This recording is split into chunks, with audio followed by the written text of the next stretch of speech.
Hey there, and welcome. So, have you ever looked in your wallet or maybe your bank account and just wondered, why is this cash even here?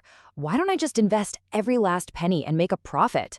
Well, today we're going to dive right into the fascinating story of money demand. We're talking about the big economic ideas that explain exactly why we all choose to hold on to that cold, hard cash. So, let's make this personal right off the bat. Seriously, take a second and think about it. Why do you have cash on you or, sitting in your checking account, ready to go? Is it for your daily coffee run? Is it for an emergency? Or maybe you're holding on to it just waiting for that perfect moment to buy something big. Your answer, whatever it is right at the heart of what we're talking about today. Okay, so to really get this, we got to rewind the clock a bit. Way back before money, we had the barter system. And honestly, it was chaos. You had to find someone who not only had the shoes you wanted, but who also just happened to be desperately craving your tomatoes. It was super inefficient, really messy, and you'd better hope you weren't trying to trade for shoes during a bad tomato season. Money was invented to solve this exact headache. Right, so for anything to actually count as money, it has to perform three very specific jobs. It's not enough to be good at just one of them, it has to absolutely nail all three. So let's break down what they are. First up, it's a medium of exchange, which is just a straightforward way of saying you use it to buy and sell stuff. Simple. Second, it's a unit of account. Think of it like a universal ruler for value. It lets us price everything from a carton of milk to a new car using the same measurement. And third, it's a store of value, meaning you can save it today and it'll still be worth something tomorrow. Way better than those rotting tomatoes, right?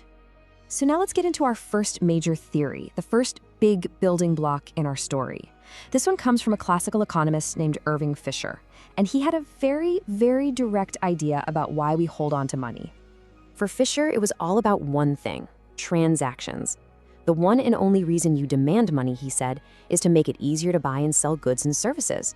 The more you plan on spending, the more cash you're going to keep on hand. It's a really intuitive idea and a great starting point for us. So Fisher even turned this into a famous equation, the quantity theory of money. You can kind of picture it like a balancing scale. On one side, you've got M, the total money supply in the economy, and you multiply that by V for velocity. Now, velocity is just a fancy term for how many times a single dollar gets spent and passed around in a year. So that's one side. On the other side of the scale, you have P for the average price of goods, multiplied by T, the total number of transactions. And for the whole economy to be in balance, the amount of money being spent has to equal the value of what's being bought. Makes sense, right? But of course, this story doesn't stop there. A group of brilliant economists over at Cambridge University looked at Fisher's theory and basically said, this is a great start, but it feels incomplete. So they decided to add another really crucial piece to the puzzle.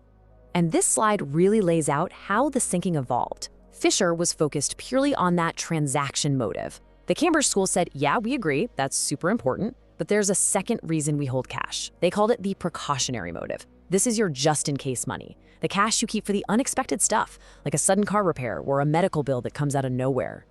So their big idea, which they packed into this Cambridge equation, is actually pretty simple.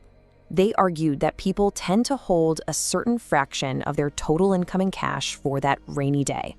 So the total money demand in an economy is just a proportion. They called it K of the total national income. Okay, so we're building a pretty solid picture here. We hold cash to spend, and we hold it for emergencies. But what if there's a third reason? A reason that's less about everyday needs and more about, opportunity. And that brings us to our third and final building block, a totally revolutionary idea from one of the most famous economists ever, John Maynard Keynes. He introduced a motive that basically turned money from just being a simple tool into a powerful strategic asset. Keynes argued that we also hold on to money for what he called a speculative motive. This is the cash you keep on the sidelines, not to spend, but to be ready to jump on a great investment opportunity when it pops up. It's all about being ready to pounce. So, the key to understanding this is to see how it works in the real world, especially with things like bonds. Keynes pointed out this really critical inverse relationship. Let's just imagine a situation where market interest rates suddenly start to climb. Well, when that happens, the price of existing bonds, the ones paying that older, lower interest rate, all of a sudden becomes way less attractive. So their market price drops. Now for the smart investor who's been holding onto their cash, this is the exact moment they've been waiting for. It's their chance to scoop up those valuable assets while they're on sale. And there you have it, the official definition. The speculative motive is that desire to hold cash specifically to exploit any attractive investment opportunity. It's about keeping your powder dry, so you can make a move when the market gives you a golden opportunity. So, we've taken this little journey, right? We've gone from the simple idea of holding money just for transactions to adding a safety net for emergencies, and finally to seeing cash as a strategic weapon for investors.